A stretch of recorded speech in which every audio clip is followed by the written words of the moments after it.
Hi. All of us want to live in happy relationships, but in practice, we find that really difficult. Why is that? Perhaps it's because we do not understand the way our shared human mind works.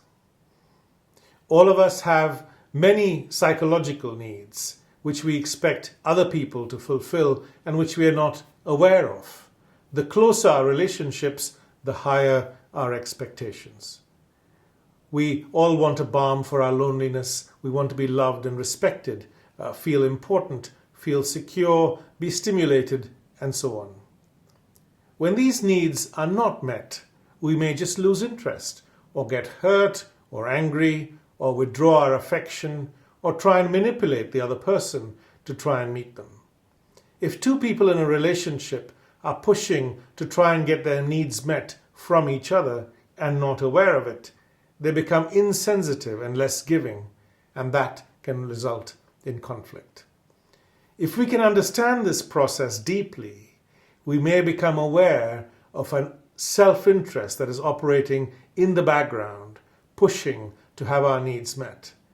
And this awareness alone brings its own intelligence.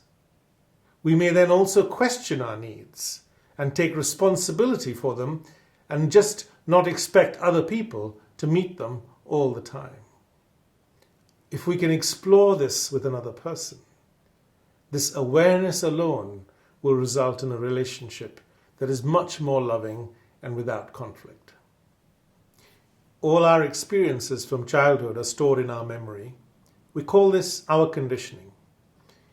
We identify ourselves with our conditioning, which becomes the me or the self, and we become protective of it.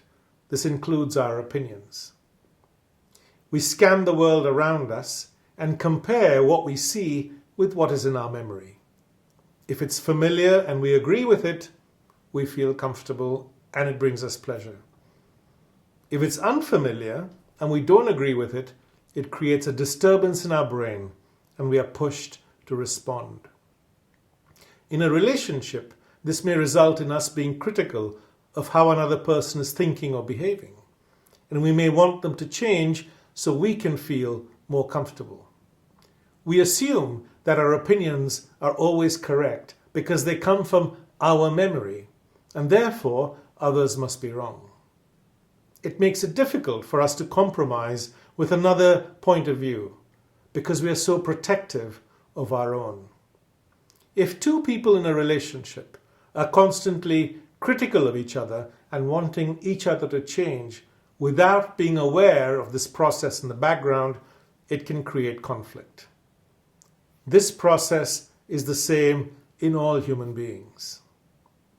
If we can wake up to this process operating in the background, it would not only dissolve the conflict in our own relationships, but lead us to a deeper understanding of ourselves. There are many other ways in which a deeper understanding of the way our mind functions would result in happier relationships. And these are explored in the book Understanding Me, Understanding You, and on the website humanenquiry.com.